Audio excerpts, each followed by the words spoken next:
Good evening, everyone. Welcome to the Carolina Weather Group for this special Monday, December 20th, 2021 edition of the Carolina Weather Group.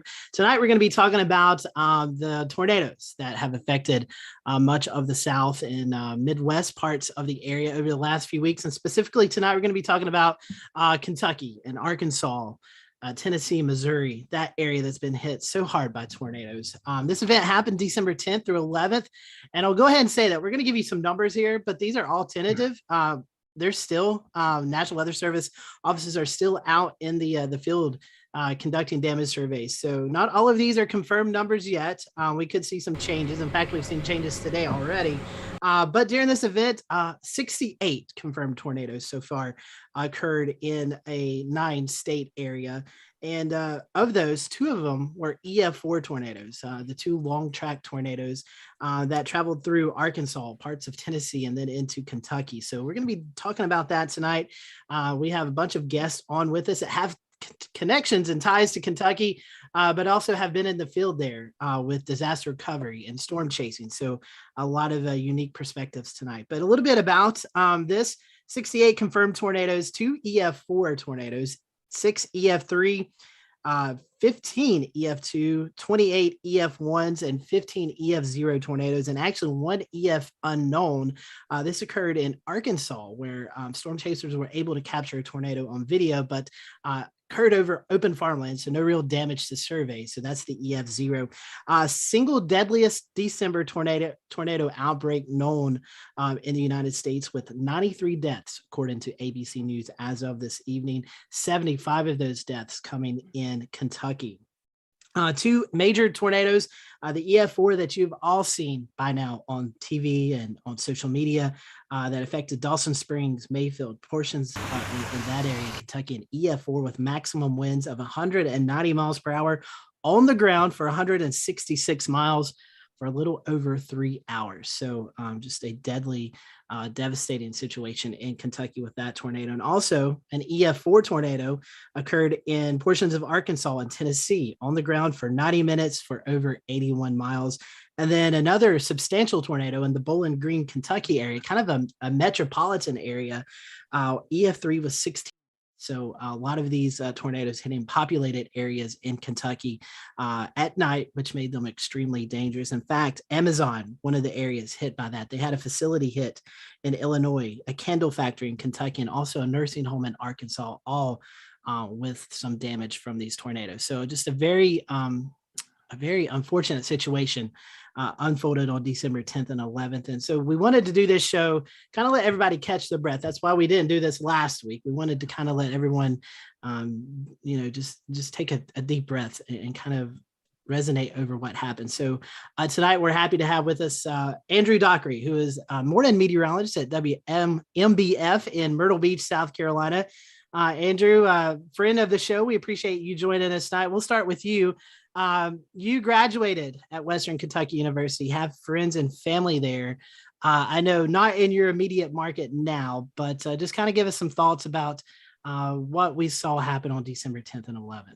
Yeah, first off, thanks for having us, Scotty. Thanks for having us, everyone here at Carolina Weather Group. I have to say, I think I can speak for all of us that are here tonight. We absolutely love weather. But we can't stand what happened when you think back to this. And that's not just, in Kentucky, that's all across Arkansas, that's across Tennessee, where everything happened. Bowling Green was my first TV market. It was where I met my wife. It was where we actually, got to enjoy a good 4 to 5 years there in that town. Of course, we still have family. I'm from the Louisville area. My wife is from Lexington, and we met in Bowling Green. And to wake up actually to some of the images of places you remember and you see a state that had been completely destroyed was something that I don't think any of us thought would be, at least me per se, would be the case. I was looking at some of the stuff, the morning of, everything looked a little bit further to the west out in Western Kentucky. And you always know that there's going to be something, especially when you looked at the model data coming in that morning, that every parameter there was saying, hey, this is going to be a severe weather and a tornado outbreak. But to see that in a place so well, it just hits differently, especially someone who loves the weather. and just loves that town. So it's still tough to see. And Kentucky's going to need a lot of help, not only in these next couple of weeks, but in months and even years to come. Yeah, Andrew, definitely a scary situation there for sure. And I imagine a scary situation to wake up to and to see in these places that you've known and loved and spent so much of your life there. I know you talked about you spent a lot of time in Bowling Green, where Western Kentucky is. You went to school there and studied meteorology there. And I know you and your wife are both from Kentucky, and you met your wife there. You both live in Myrtle Beach now, but what's it like? Did you have any impacts to your family or anybody you know in and around that area? Have you talked to any of them, and how has it directly affected you and the people you know? Yeah, Dylan, great question. And I will say too, I would say younger Andrew would have stayed up all night watching this. When you're a morning meteorologist, bedtime is 8 p.m., 9 p.m. So I went to bed, and Ryan Vaughn, one of my good friends, was tracking, tornadoes out in Arkansas. So, I mean, that's when I went to bed. I woke up to text, to missed calls, to tweets, to push alerts from places back home, and I didn't really know what was going on. I was planning a normal Saturday, was going to go out for a quick run. Woke up at 3 a.m. and from 3 a.m. to 8 a.m. I was absolutely just glued to the phone, glued to the TV, as I'm sure a lot of us in this room were. What I didn't realize though is when I woke up, the Bowling Green, Kentucky damage for us wasn't apparent just yet. You have to think this hit at 3 a.m. roughly, our time here in Eastern time zone. So in Bowling Green, we're talking 2 a.m. And it's completely dark. I was looking at some of the footage from BKO, a sister station of us down there. Shane Hollandy was talking about where that rotation was, and I didn't really know the extent of the damage. I saw what was happening in Mayfield, and I knew it could be just as bad in Bowling Green. So I went for a quick run, and then I started to see some of the damage of the sunrise photos. And I said, okay, something's not right here. I need to go start making calls. And we were making calls. Turned out to be that my wife's grandma was about 3/4 of a mile to a mile away from one of the two tornadoes there in Bowling Green. She's safe. You go a couple streets down, everything's completely ruined. But it was different for us because we were so far away trying to get a hold of everyone. I remember not being able to get a hold of people right away just because there was the lack of cell service in Bowling Green in some spots. So thankfully for us, everyone is safe. That is the most important thing.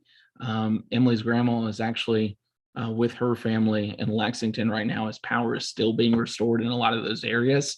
So we're lucky and we're fortunate, but to not just to think of not being so lucky and the ones that aren't, especially in the holiday season, the timing of this, I think that's what really breaks all of our hearts at this point. Andrew, I want to get a little into personal. Crazy how things work. Myself, you, Dylan, we all got together that Saturday morning at a coffee shop just outside of Myrtle Beach. And we were just kind of reflecting off of what had happened the night before. And we had this conversation that I'd like to bring up now. And we were talking about the outlooks and how this was a moderate outlook, and how, as meteorologists, as you on broadcasting, as all of us in this field, we convey this information out to folks. In the back of our mind, we know the worst case, which obviously happened, but most of the time, we don't see these monstrous tornadoes, but this was kind of that 1%. So we also talked about how they occurred at nighttime, in the wintertime. So I guess what my question is, kind of that discussion we were having as a broadcast meteorologist that has ties to this area, as we see more severe weather approaching, do you think that it's key that we point back at this event and say, hey, this could happen on our next severe weather day? Yeah, Scotty, I think that's a really good point. And I think it's a good example of being in the broadcast industry. You don't want to overhype a situation, but you also want to sound as urgent as possible when the time comes. And I will just go ahead and say kudos to everyone that covered this event, from Louisville to Lexington to Bowling Green to Arkansas to Paducah. Some of the coverage back in just Kentucky alone was some of the best coverage I have seen. Lead times ahead of warnings, just fantastic stuff. I will say, after I left Bowling Green, I think a good example here, Scotty, that goes so well with this. After I left Bowling Green, I moved to a market in Eastern Kentucky. It was there for 3 years. And ironically, it was an area that was ravaged by the March 2nd tornado outbreak. And if you think back to that, that was in West Liberty and Salyersville, Kentucky. And ever since that outbreak, everyone in Eastern Kentucky takes a tornado warning as serious as possible. It's kind of what I would think hurricane warnings, right? We were talking about this the day after this happened. You know, we say a hurricane warning to the public, and everyone's going to be all eyes, all attention. What do I need to do? Do I need to get my water? Do I need to get my thing? But what's a little concerning to me, and I think this is going to change in Kentucky, especially after this event, is I don't think tornado warnings were taken as seriously. And that's not just Kentucky, that's an area-wide thing here. And I think it is because sometimes, you know, tornado warnings happen, but you don't see the effect. But this event right here is where all the pieces come together. And unfortunately, it's one of those events that I think people are going to be like, okay, hey, there's a tornado warning. I should probably not go shop. I should probably get indoors. Even a severe thunderstorm warning. We were talking about this around the family table the other night. How many times have you been out in a severe thunderstorm warning or a tornado warning in your area and you're just nonchalantly out and about? I think events like this, unfortunately, will help us. But unfortunately, it's sad that it has to take an event like this to change the culture of that. Definitely so. Andrew, we know you got to get to bed. You got a morning shift tomorrow. So we appreciate your time. I want to give you opportunity for our folks who are watching tonight who may find themselves in the Myrtle Beach area at any time. How can they follow you on social? Yeah, thanks for having me. It's always fun. You can follow me on Andrew WMBF. Keep it very simple on Twitter, on Instagram, and on Facebook, just meteorologist Andrew Dockery. Hope to hear from you all. And of course, y'all keep up the great work here. This is awesome. Good to have it. Thank you, Andrew. And we're happy to hear that all your family and friends are good. So very thankful to hear that. As you're watching tonight, there is a ticker on the bottom. And with that is showing you ways that you can help by donating to the American Red Cross Salvation Army. So be sure to watch that. But we are going to go to a little break right now. We're going to be talking about how FEMA responds to events like this with previous guest, Michael Lowry. But in terms of the weather impacts, we have a group within our building that specifically is dedicated toward determining whether or not we would need to activate for a certain disaster. And it's not really a cut and dry thing. It's not simply based on, you know, if we expect a big typically if there's a big tornado outbreak, we'll expect it will be activated. But for tropical cyclones, for example, it's not based on wind alone. We kind of look at it in its entirety, what the potential impacts would be. And then also it depends on the states. Some states kind of look to the federal governments for support. And sometimes, you know, depending on the state, they may have what they need to support the disaster. And they say, you know, we're not seeing that our resources are going to be tapped or that our capabilities may be exceeded. So we're not going to need the support from FEMA. So we kind of stand down. In terms of a FEMA response, you know, there's different layers of response, I guess, if you will. There is the traditional Stafford Act presidential disaster declaration, in which case there is following a disaster, there is what they call preliminary damage assessment. So we go out and we look at, so what is the damage that occurred? And then the states decide, the governor of the states decide whether or not they want to request for disaster assistance. That is then sent through FEMA, and a recommendation is sent to the president. And then the disaster is, you know, if the recommendation is made and the president declares the disaster, then that sort of opens the spigot, if you will, for federal monies to begin to flow to the state. Not just the money, but the stuff and the resources and the teams and that sort of thing.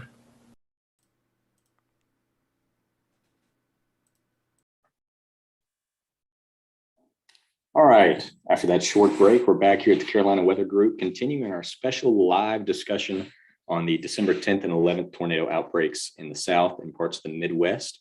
We'll bring in another one of our special guests tonight, meteorologist Bryce Jones, Mississippi State alum, and weekend morning and weekday midday meteorologist at WDRB Fox in Louisville, Kentucky. His market covers parts of southern Indiana and central Kentucky. And Bryce, this long track supercell over western Kentucky, parts of northeastern Arkansas, tracked for hundreds and hundreds of miles. And you were live on air that night covering these storms and the tornadoes. I imagine a lot of pressure on you to keep viewers safe, watching these storms come. And the storm started off to your west. So what's it like watching this long track supercell produce these violent tornadoes for hundreds and hundreds of miles? Mayfield, not in your market, but to the west as this storm moves closer. What's it like for you watching on air, waiting to prepare these viewers for hopefully and hopefully not, but could come into your market? Yeah, I mean, it's kind of surreal. It really is. I went into the station at about 1 o'clock. I worked the prior midday show, went home, sat for a couple of hours, and I woke up and much like the rest of us, of course, we were watching it on radar. And I saw the supercell. I didn't see the supercell that went through Arkansas until it almost was at Mayfield. And then I watched it go through Mayfield on my phone. And I mean, the first thing you think of when you see a supercell like that and just a hook and a debris ball like that is just like destruction is happening right now. And it's hard to look at that image and process in your mind that people's lives are being affected, potentially lost across that community. And we watched that track all the way into our viewing area eventually. Into our western counties here, Breckinridge County. So by the time I got in at about 1 o'clock, that was still moving into our area and was finally fizzling out a little bit before it got to Jefferson County, where Louisville is. So that was the first one that we dealt with. And then we had about a 10-minute kind of break where everything was canceled. There weren't any warnings. And then we had some more come into the viewing area because we were watching what was happening in Bowling Green. And we were watching, multiple areas of rotation, 2 to 3 of them. We saw, we saw the debris on radar and on correlation coefficient. And, it was going through populated town. It was going through Bowling Green. I know people that live there. I know people that go to school there. I've been there countless times. I grew up here in Louisville and was fortunate to come back. So my roots are here too and across the state. So, you see these severe weather outbreaks, and we haven't had one like this here since the 74 outbreak. So, I mean, it's been a long time. But once again, I think that since it's been such a long time, the way the public perceives it is different. Every spring, you have a tornado risk, okay. And then through the public's eye, especially here, because you don't have those long track tornadoes here as often, say as you do in Mississippi or Alabama or Oklahoma. It's kind of getting that process of, it's not going to hit my house. I don't have to worry about it. I'll go to sleep. I think this was kind of an unfortunate kind of wake up call for many people around the state. And as that moved into Hart and Taylor County in our viewing area, we were tracking that live, and that ended up unfortunately causing a few people to lose their lives. But just graduating college last year, I worked in Tupelo, Mississippi, and covered some tornado outbreaks. But never really anything like what occurred a couple weeks ago, live at least. So this was kind of like a big first for me in the terms of people really being affected and costing people's lives. We interviewed people, and I've gotten countless emails of people email me, thanking me for thanking us and the team that they're alive and that we had plenty of lead time. And that was kind of the tricky part, is I knew a lot of people were awake because a lot of people had seen what had happened at Mayfield and Bowling Green beforehand. So a lot of people were up watching, and we tried to give as much lead time as they could. So, I mean, once we saw it was doing damage in the viewing area too, it's tough. And growing up here in the state and the love you have for the state, it's tough as well. Because the last big tornado we had was back in 2012, back in Henryville. So. Right. That's a good point. I saw that email that you shared on social media. So you're talking about graduate Mississippi State, in Kentucky. So I would assume this is kind of like the big first major big event that you've had to cover. So talk us a little bit about that. I mean, what was it like going into that day? I'm sure you guys were all having staff meetings and things like that, but what was it like doing that coverage and knowing that, hey, man, people are listening and taking my advice? I mean, that's a lot of pressure. You guys did it really well because of the responses you got, but just talk us a little bit about that. Yeah, it's kind of surreal. I mean, I covered a couple tornado warnings, in college when I was live on air, but it was of course it was nothing like this. And yeah, it's a lot of pressure, but at the same time, a lot of meteorologists, I can probably speak for all of us here, and broadcast meteorologists in general, like tracking severe weather in the terms of it's kind of our passion. We like doing it. We love looking at radar imagery. So it gets your adrenaline pumping. And I got that from chasing in college, and now it's kind of transferred into covering on air here at home. And the fact that I'm in my home state and I know all my family's here. I have a ton of friends here that I grew up with my whole life. They're watching. I know a lot of people are watching. And once I saw the damage that it was doing and had already done, the pressure got even larger. But, when you're on air, you have to keep your cool. Even when you see a debris ball, all of us, we had 4 meteorologists covering that night. And as soon as we saw the debris ball pop up in Hart and Taylor County, Kentucky, we all stopped for a second and looked at each other with the same look on our face. But when conveying that to the public, you have to have a serious tone, but you can't freak out and freak them out. You have to just let them know what they have to do, tell them where they need to go and how serious a situation it is. So it was kind of surreal seeing the feedback, especially. I had never received anything like that until this event. So it was a really mentally and emotionally tough day and tough weekend. Not just for me, our whole staff and a bunch of communities around the state in general.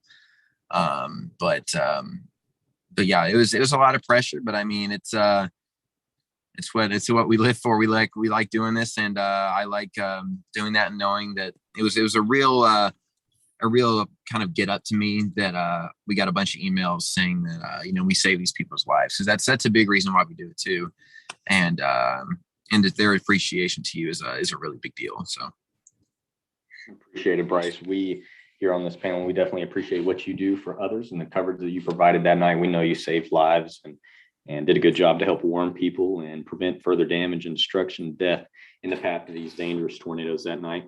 We'll keep it short. We know you have other things to do and other obligations and places to be at, but we really appreciate you being on here at the Carolina Weather Group and giving us your perspective of that night, the tornado outbreak. At this time, we'll ask if there's a social media handle or a way that people can follow you or follow you along with what you do in the weather enterprise, and that is.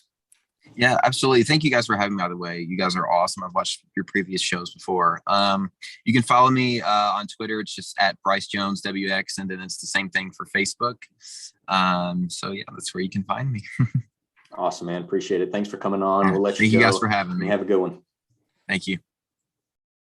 Yes, we certainly appreciate that. As we continue the show tonight, I want to keep your attention to the bottom of the screen. There's a ticker, and on that ticker, there's numerous ways you can be helping the folks in Kentucky and all of the areas hit by these tornadoes. Samaritan's Purse, American Red Cross, Salvation Army, all some good outlets that you can be helping out. So we're going to go to break, and with this break, the National Guard Army in the area doing some cleanup efforts. We're going to listen to one of the Army folks who are on the ground right now and what he's seen.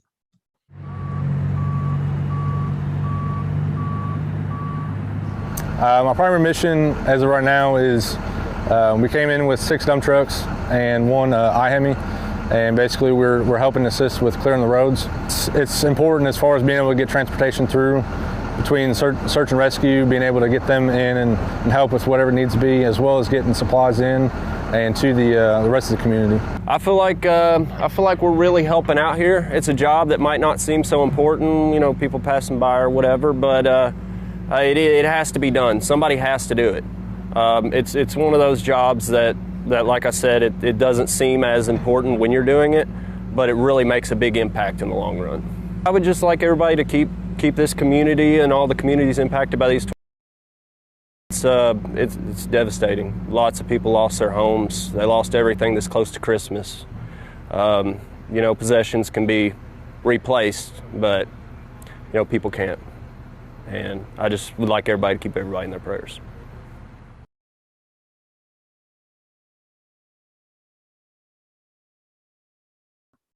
All right, so some good work that they are doing there. I want to bring in our next guest, Chandler Pruitt, a meteorology student at Florida State. Chandler's been on our show several times.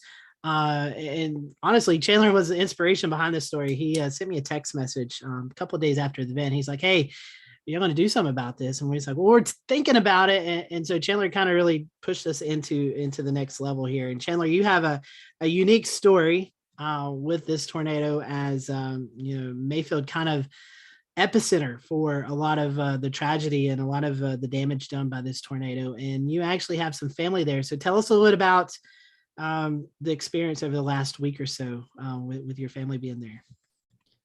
Well, so my family, most of my family is from Western Kentucky, and a lot specifically from Mayfield in Graves County. And my grandparents, they lived in downtown. They were about a quarter of a mile away from the tornado, the damage path. My granddad said that the whole entire subdivision that they lived in, which is made of about a couple dozen houses, when you get out into the main drag, it's pretty clear as day where the tornado went through, because their subdivision was perfectly fine, but you look to your left and you could see the damage within vision, and it was a pretty nasty sight to behold, according to him. And they were out without power and without water for quite a while, in terms of days, about a week. And so my grandparents actually came to Charlotte to seek shelter and to enjoy some actual hot water while over here in the holiday season. But yeah, they were watching the tornado as it was approaching, and it took a lot. But once their local meteorologist told them that the debris ball that they were seeing on their television screen was actual cars flying in the air, that's when they were motivated to try to seek shelter.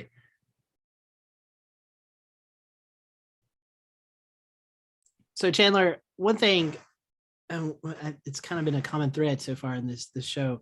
We're all weather people, and we was all watching the radar, even though we wasn't physically in Kentucky.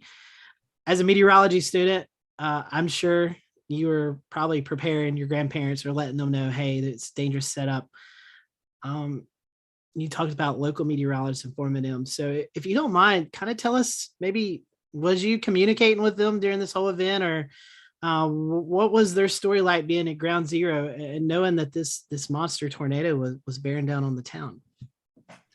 Right. Well, I'd like to put a kind of a precursor statement by saying hindsight's 2020. My grandparents said if they were able to go back and do things again, they would do things way differently. Kind of more of that reformative perspective that we're talking about earlier this evening. But they said, or basically that evening, I was talking to them and telling them about kind of the dangerous setup, and they were aware, which I definitely appreciated. They had the local TV meteorologist on their television screen. But there was that one supercell that just was persistent in Arkansas, and it was very, very on target, on par with Graves County. And it wasn't really deviating or weakening. So I was pretty concerned that there could be something developed from that. I wasn't expecting it to continue to actually be that strong, but it kept on going, and it went into about Tennessee, or well, more like Missouri, and then close to Tennessee whenever I told my grandparents to try to go ahead and seek shelter, or go ahead and at least clear out a spot for shelter. I know that they only have a couple of closets in their house that are fully interior, and one of them has appliances in it. But that's just like most everybody in their neighborhood. If I'm being honest, they said they have one house in their neighborhood that has a basement. Everybody else's house is pretty much the same level of construction. And I'm just thankful that the tornado didn't wobble a few 100 feet farther north, because we would have probably seen casualty tolls, death tolls, and maybe close to 1,000. Some great perspective about the neighborhoods and the homes and stuff.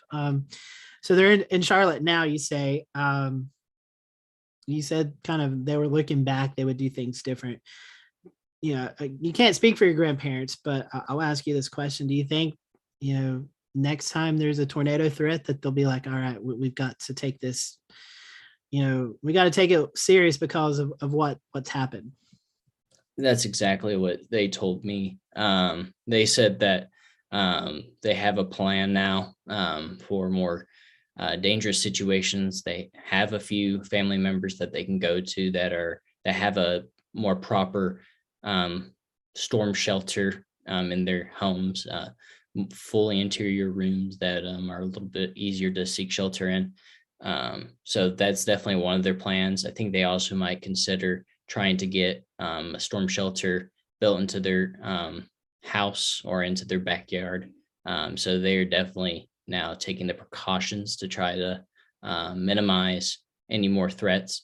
Of course, it would be great to see a more community-wide effort as well, to try to minimize the threat for the whole entire community, because to be quite honest, Tornado Alley is kind of painted as Oklahoma and Kansas, but it really is Mississippi, Tennessee, and upwards of Kentucky as well, especially nighttime Tornado Alley. I think that's what it's nicknamed. Yeah, that's some great perspective and stuff that, there's a lot of research going on now about this Tornado Alley shifting east and, lots of things going on there. So, Chandler, we appreciate your time. I know you're doing some awesome stuff at Florida State. So if you'd like to share how our followers and viewers can join you and your journey there at Florida State, how can they do that?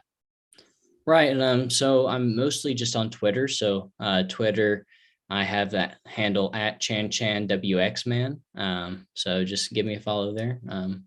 I usually just try to keep some weather updates flowing from my local meteorologists and from other meteorologists that I follow that are usually FSU alum. Yeah, Chandler's a good follow, doing a lot of good stuff in tropical meteorology. Chandler, thank you for that. Stick around if you want to. We're going to go to another break. As Chandler was talking about his family now in Charlotte because of the lack of utilities and power, we're going to talk about some issues that fellow Kentuckians are facing right now without power. I'm Al Coglio, Chief of Emergency Management, Pittsburgh District, Army Corps of Engineers, here today to update you on our response to the tornadoes that devastated Kentucky this past weekend. On Sunday, we deployed members of our planning and response team, along with WSP, our prime contractor, and soldiers from the 249th Engineering Battalion to Greenville,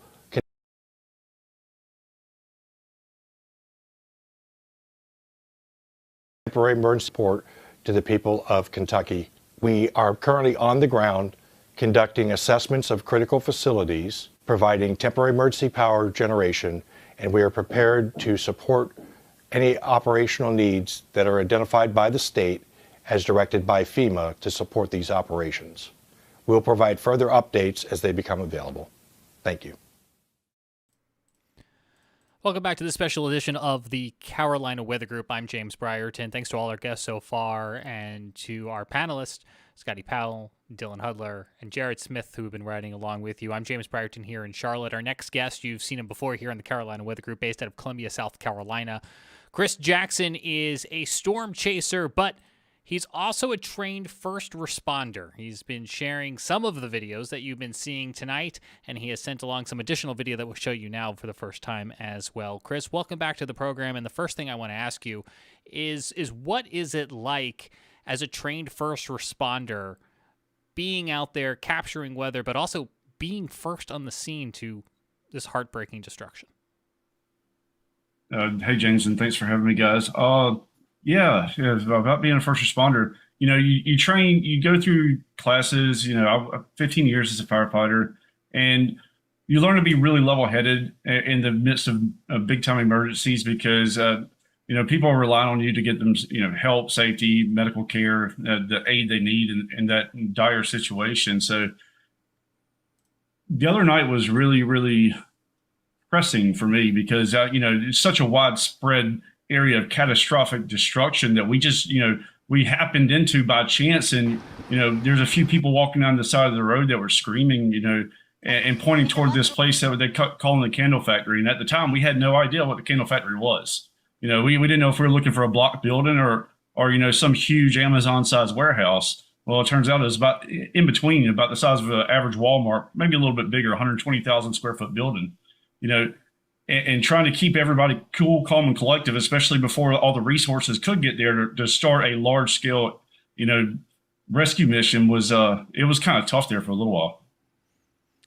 We are taking a look at some of those visuals you shared with us here, Chris, on the screen right now. So many different scenes of heartbreak across so many different states, and the nighttime, the darkness played a factor into all of this. One of the pieces of video we have not yet shown that I want to show people right now is what this was like at night. And this is actually video. This is not darkness in terms of we're rolling the video, and you are chasing this tornado here at night, relying on lightning. How are you managing this? Right. It was lightning and power flashes. That tornado, we were with it the moment it developed south of Jonesboro, and we stayed with it all the way until we got into Mayfield, where the devastation was just too much to, we knew we had to stop the chase and help. But that whole sequence of video and pictures you're showing there, screenshots, is just in a 10-minute section on I-55 between Blythefield, Arkansas, and Haiti, Missouri, where the tornado actually crossed the interstate about a quarter mile in front of us, really close. It was incredible because there was nonstop power flashes out of my window for almost an hour and a half. I still don't know if I've really understood what I saw, but I mean, it's just incredible. And I can't believe that actually happened. Yeah, let me ask you about those thoughts and those feelings and that processing you're going through. When you're looking through the viewfinder, what are you thinking as you're capturing these images? During that tornado, it was just so surreal. I think Scotty or somebody we were talking to one of the other guests just a little while ago. Many times a tornado forecast or what model guidance you see, rarely does that actually verify. You usually don't see the worst of the worst of the worst. And this was the worst of the worst of the worst, and being there and documenting and just, focusing on getting a good frame, good video, and just trying to have steady video that can be used by, multiple people for good causes after the fact. I wasn't really thinking about it, but, and then, a couple of days after that, it started to hit me. It's like, man, there was a huge wedge tornado a couple miles from me for over an hour and a half. It's really hard to accept the scale and scope of what this thing was. I want to show one new video here real fast before we go bring in Jared Smith. And this is a train that was knocked over on its side by the force of this tornado. Absolutely crazy imagery. Jared, go ahead and take it from here. Chris, I just want to know, how can you do this safely at night? I mean, it certainly strikes me that it is a, combination of certainly skill, but I feel like there's some luck involved in this too. There could be some luck, especially when you have those areas that maybe have poor road networks or poor visibility and poor radar coverage at that. So all three of them can work together against you. And so sometimes, you do have to have a little bit of luck on your side. But thankfully, the guys I chase with, they've been chasing storms much longer than I have. All three of us collectively, with our minds, we can, have a healthy respect for the storm, understanding what that tornado could do to us, and also anticipate the storm's motion, like something that hasn't been really spoken much of. But when that tornado got to Haiti, Missouri, it took a hard right turn. That's where we were closest. A couple of the other guys I chased with, they wanted to get a little bit closer. I'm like, stop, because I had the only visual of it. I could see it was turning right. It was making a hard right turn, and thankfully, had we not stopped it, things could have gotten a little sketchy, so to speak. how did you finally decide to stop at the candle factory in Mayfield, if I heard you correctly? Yeah, James. We were going up I-69 because, of course, we went through Union City. By the time we got into Union City, I believe that's in Tennessee, right close to the Kentucky line. We got into Union City, and by that time we needed to refuel. So we made a pit stop real quick and refueled our chase vehicle. And then, we started up I-69 because the tornado was still ongoing. And, I'm sitting in the back seat looking at radar, and the stuff that I'm seeing is just otherworldly. Seeing a debris ball go to 35,000 feet with, a couplet velocity of over 200 knots. It's just the stuff you don't see every day. But to make a long story short, as we're getting into Mayfield, Kentucky, we knew we were going to cross over where the tornado crossed the interstate. And as we approached Mayfield, about 2 miles south of the city, we sure enough did. And there were huge oak trees and hickory trees, all hardwoods that had been just strewn all over the interstate. So Brett Adair, one of my chase partners, he just got a Suburban Rhino lined. And so with the Suburban being Rhino lined on the exterior, it gave us the ability to actually drive through the top of that hickory tree. Then we used some chains for some truckers, and we actually started yanking the trees out of the road because we didn't have a chainsaw, to cut the trees out of the road. So we literally hooked a chain to the forward drive Suburban and started yanking the tops of the trees out the road. We were able to get one lane of the interstate open, which is enough for traffic to pass through. But, once we got into Mayfield, we just, kind of like, let's go check it out and see what's up. And we got the first exit we came to. And that was right there at the candle factory at US 45 and 69. And we took one turn, and next thing you know, it's just, for lack of better words, and pardon the French, all hell broke loose. Chris, last question from me. What do you want the lasting impact of your photography and videography to be? That's a good question, James. Wow. Take these images, take these photos, of course, for the photography aspect, the art aspect of it, but also, when you see stuff like this at night, this is stuff that most people, they're not going to know where to look in a storm to see it. Use this as motivation for others to use when there's a warning. Think about, that's something that may be headed toward you. And so there are people out there that's trying to document this stuff to maybe improve, to get to one person that improves the warning process, that makes them take a warning more seriously in the future. So Chris, man, I've been on a storm chase with you. You're one of the best. You've chased, I don't know how many events. When Chris Jackson hangs up his chaser hat, is this going to be the most memorable one for you? I hope so. And I say that as a double-edged sword. I hope so from the standpoint that I hope there's not one worse, but also I don't hope so because, well, let's just say, yeah, I hope so, because I don't know where I was going with that. But, I mean, I hope there's never a tornado like that ever again. Scotty, I took you chasing back, I think it's 2019. We saw a big wedge tornado out in Kansas, and there was a beautiful tornado. It did a little bit of damage, but it didn't hurt anybody. It didn't kill anybody, and stuff like this is just, it's heartbreaking to see. And as much as most storm chasers, meteorologists love weather, you never want to see the bad side of the impacts that weather can do. And unfortunately, this is exactly what happened across many portions of the mid-Mississippi Valley. I gotta say, this guy right here, when we were going on that storm chase, he texted me and Evan, and he said, bring your work gloves, keep your emotions in check, because you may see things you don't want to see. Thankfully, we didn't, but unfortunately, on this event, you did, Chris, and we appreciate your good work out in the field. Just another day. Chris, we've got your social media handle there on the screen. Chris Jackson SC on Twitter is where people can find you and follow along on all your chase. It's yeah, I appreciate it, James. And one more thing before I hop off here. Sure. You're talking about the train cars at the top. I saw in the damage assessment toolkit from the National Weather Service in their storm survey, and I actually talked to a CSX line supervisor out there, but he wanted to be off the record, and I understand that, so we ain't gonna name drop. But there was a 55 foot long tanker car, like you put oil or fuel oil, the big black tankers. Yeah, right there. Where that thing is sitting is where it landed. It actually picked it up and threw it. And so when you start throwing rail cars, it's a violent tornado. Absolutely. And, we are looking at material items here, but there is a crew that is associated with this railroad operation. Some of the many people, countless people who are out just trying to work are going about their lives on this destructive day. And these images are heartbreaking. And right. And one last thing, James, the CSX line supervisor we were talking to, he said the conductor and the engineer were in the locomotive. About a half a mile north of this was where the locomotive was. They were actually stopped up underneath a kind of like a big trestle overpass from the road. I think it's US 54, I think. But the conductor and the engineer actually told their boss that it felt like the train was getting pulled backwards by the tornado as it hit the tracks.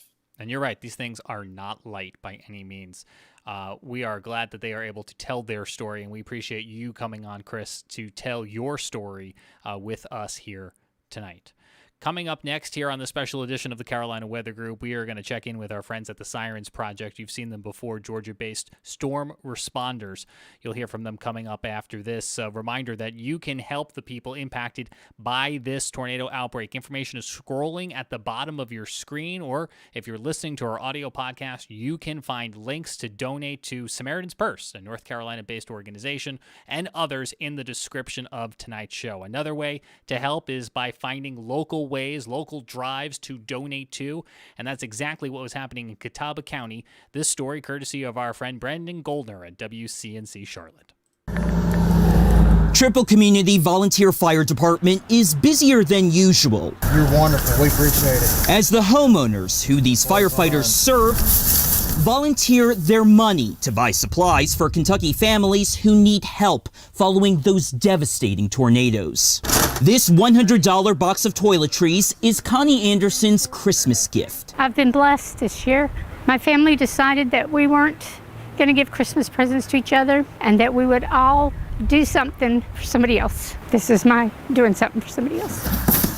Lieutenant Kelly Michaels and some of his fellow firefighters were planning to visit friends in eastern Kentucky when the tornadoes struck. It's horrible. Absolutely horrible. So we had decided that, yes, we're still going on vacation, but we went from a pleasure vacation to a working vacation. While they wait to find out if they'll be allowed to assist in the search and rescues, they still plan on going to at least donate all of these supplies they and neighbors like Anderson have collected, including a generator and an industrial fan. The response has been absolutely amazing. This wasn't filled when I left to go to Hickory this morning. When I come back, someone had already dropped off other things. They're hoping to get more diapers before they leave, the kind Anderson brought to the firefighters. I think it's amazing. I'm so glad they decided to do that.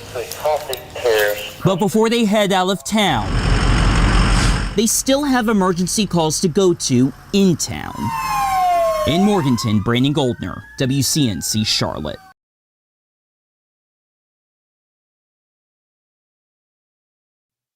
All right. Appreciate Brandon giving that information for some volunteer firefighters here in the foothills. So I want to bring in Warren Causey. He is head of the Sirens Project, and they are, excuse me, a nonprofit based storm recovery. Excuse me, I feel like I got something stuck in my throat there. A storm recovery company that is really, Warren, you guys are going out and really ministering to folks who has really just seen it all. And so I guess, our first question to you is tell us, the followers and the listeners, if they don't know about Sirens Project, kind of what you guys do, and then about how you guys decided to deploy to Kentucky. Yeah, so Sirens Project is a 501c3 nonprofit, and basically we're just dedicated to assisting local communities, other nonprofits, and local authorities during times of natural disasters. We do that through supplies, volunteers, and special equipment. And I'm a storm chaser at heart. I've had the opportunity to chase with Chris Jackson, and we ran into a tornado in Louisiana a couple of years back, and it was it's always pretty exciting, especially when no one gets injured or hurt.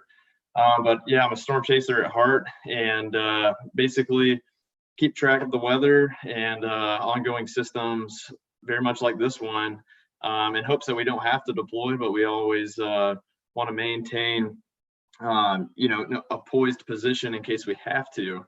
And so knew this coming in a couple of days before the event, that it was going to be a pretty rowdy time for the atmosphere. And when it went moderate, day of, it was I don't know, you kind of had a weird feeling about this one, especially being December and so warm for the time. It was just kind of unnerving, and so watched it live as the event unfolded, through Twitter and just on the radar scope, and also keeping up with what Chris Jackson was seeing on the ground too. We utilize, as a nonprofit, what storm chasers are seeing in the field to kind of tailor what our response is going to be, where we're going to respond, what we're going to respond with, and just other types of things that we'll need to bring into the field and be thinking about ahead of time.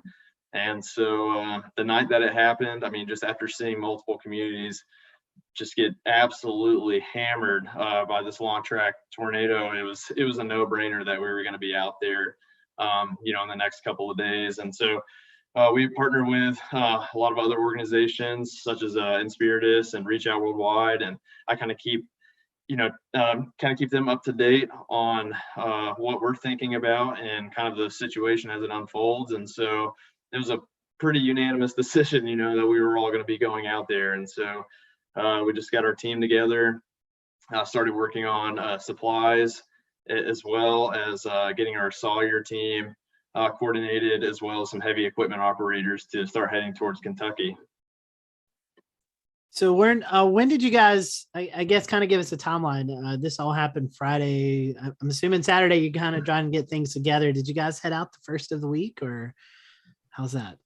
Yeah, we it's kind of interesting because we all still have full-time jobs. We're a pretty small organization getting off the ground, so we kind of have to work around that. But we were able to get up to Murray, Kentucky on Monday, where Inspiritus had kind of already set up lodging and everything at Murray First Baptist, which is only about a 30-minute drive, from Mayfield, from Benton, then about an hour and 10-minute drive from Dawson Springs, and also about a 45-minute drive from Dresden, Tennessee, that took a huge hit from a separate tornado. And it was kind of the perfect place. So we arrived up there Monday, and Tuesday is when we really started doing work, and we went into the Benton area. I think it's Marshall County, and we kind of just made contact with Marshall County EMA and the fire department there, and they started kind of giving us street names that needed to be cleared, and just homes along the streets that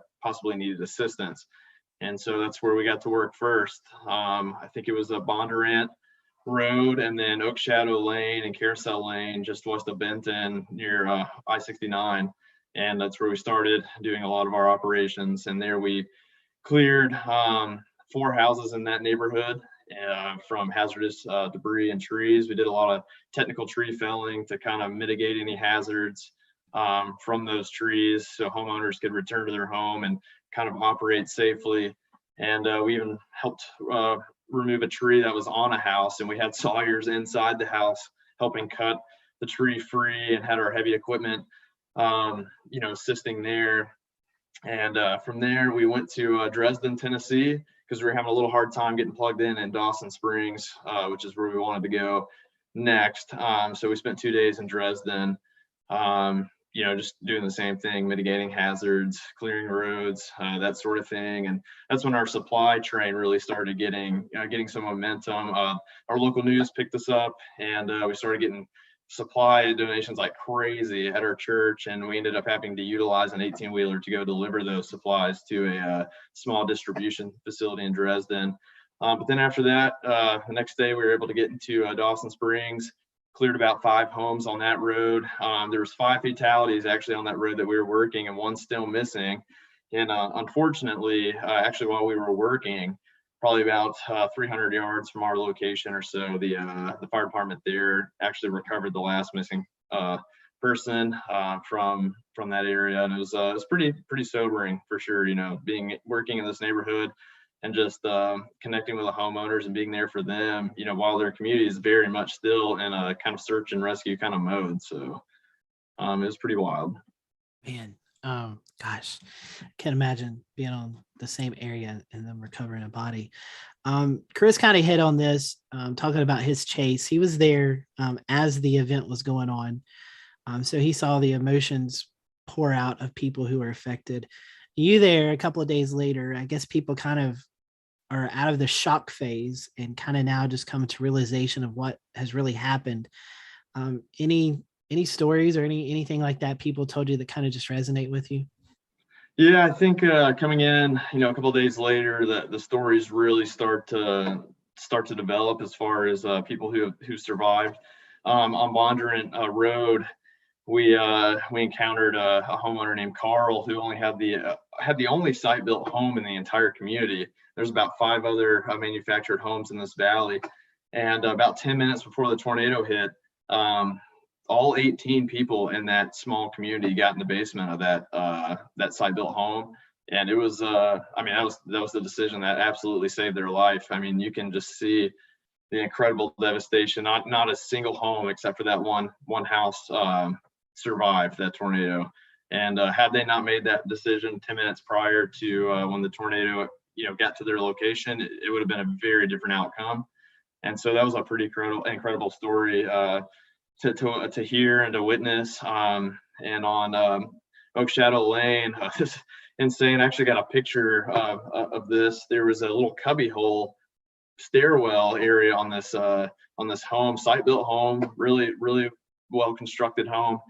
And this woman ended up surviving by crawling under these stairs, and was actually on the phone with her husband when it happened, and he was out of town, and all he heard was screaming and just destruction happening all around, and the phone went dead, and he rushed home. He was completely out of state and rushed home to fortunately find his wife still living. And it was pretty incredible. I mean, it was just had she chose another part of that house, the outcome would absolutely be different.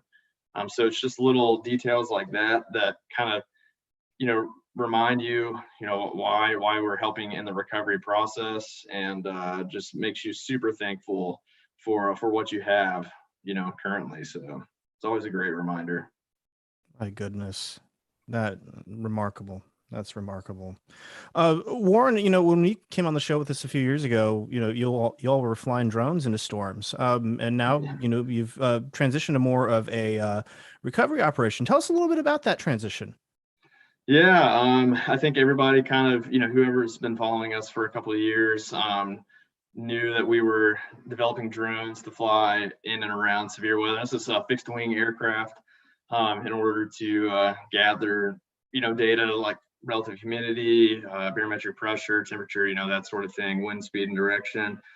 And so doing that for a couple of years, we always kind of like just chasers in general, you always witness these catastrophic events when they happen, because you tend to be a little bit closer than most people. And so, just leaving those areas never really sat well with us. And we decided to kind of take our mission into a different direction. We still have the drone capabilities that we would use now for mapping disaster zones, in smaller communities that might need that kind of capability. But yeah, it was just one of those things that tugs at your heart, and you can't ignore that. And so we acted on it, and we pivoted, as a popular word in our organization, and pivoted into disaster response. And that's where we call home now, and that's where we're going to continue to go. So cool. So cool. Scotty? Yeah, well, great stuff you guys are doing, Warren. For our followers who are watching tonight, for the listeners on the podcast, how can they help you guys out? I mean, I know you guys are a nonprofit, so you're always looking for ways to sustain what you're doing. So you have any website, social links that they can click on and kind of help contribute to you all? Yeah, we so you can go to sirensproject.org. You can donate there. Every donation is 100% tax deductible. And we're also on Twitter and Facebook at Sirens Project, also have YouTube.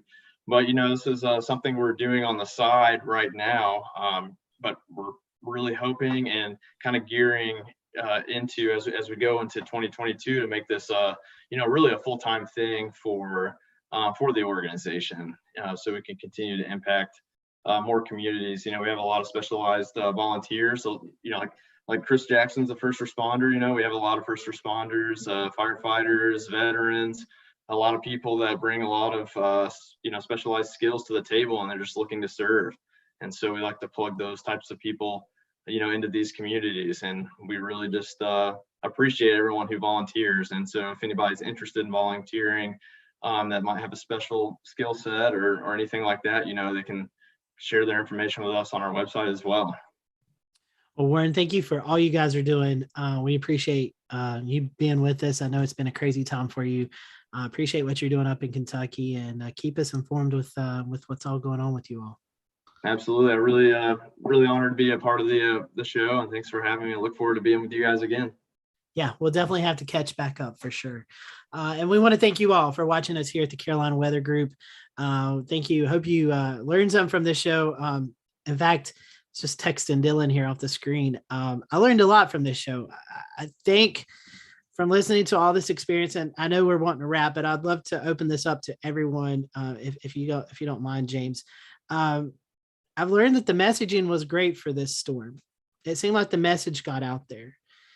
It almost seemed like that this was the perfect storm, and the infrastructure just wasn't ready for what we were seeing. And I think that's why the casualty totals may be up there. And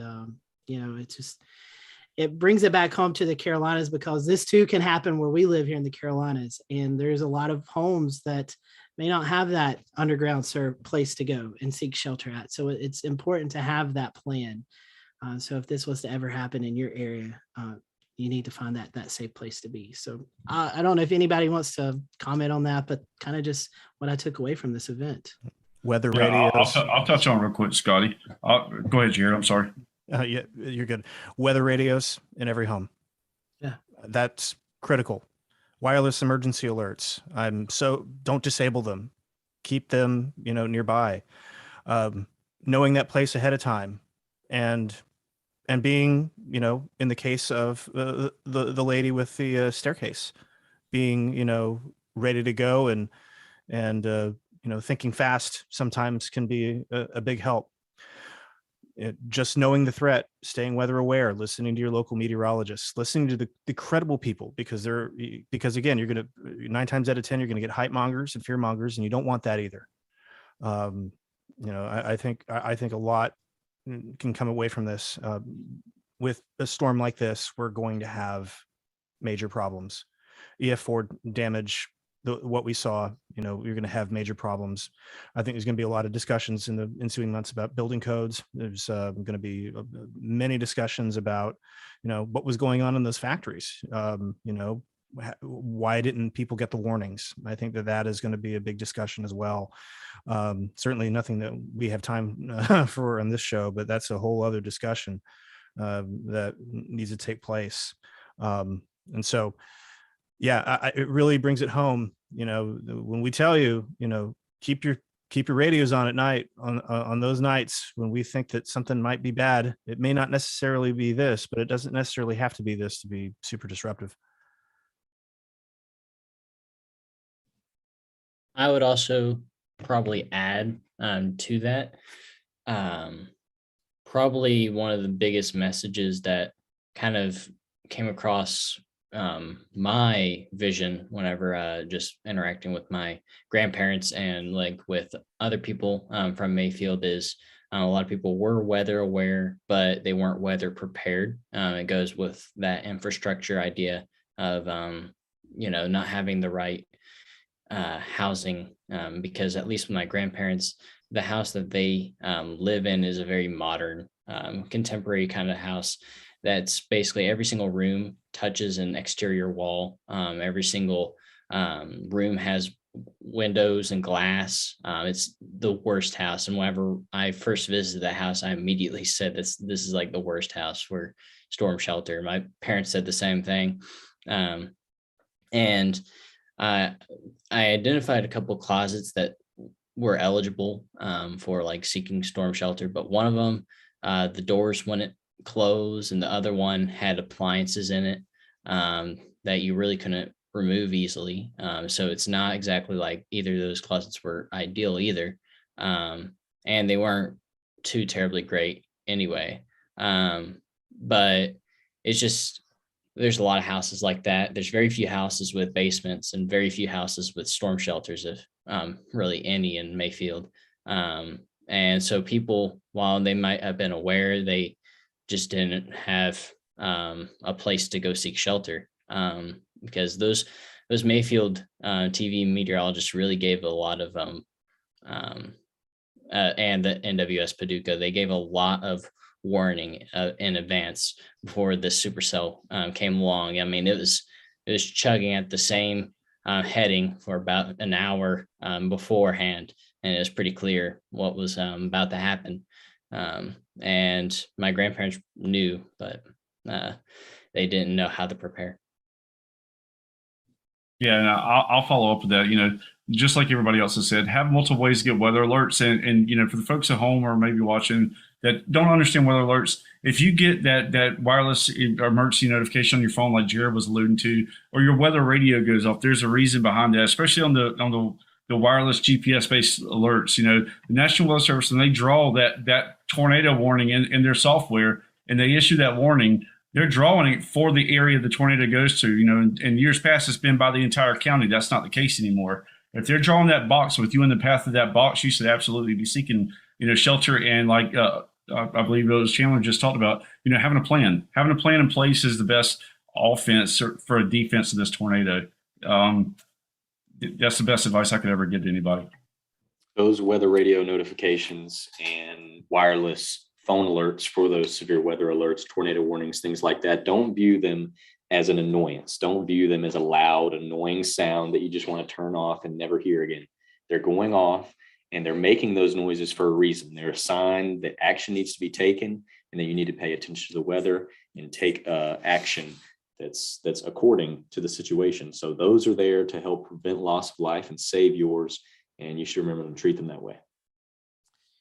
Definitely so. Well, guys, we appreciate your time. Chris, Warren, Chandler, Andrew, Bryce, all of our guests tonight. We appreciate your time, and we want to send everyone our thoughts and prayers who've been affected by this. And I know it's a tough time with it being the holidays, but just know that we're thinking of you all. And if you can, please help one of these organizations that we featured tonight and help them out, because it's helping a good cause. So for everyone here at the Carolina Weather Group, for Dylan, for Chris, for Jared, for James, I'm Scotty. You guys have a great evening. Have a great Christmas, and we'll see you back here real soon.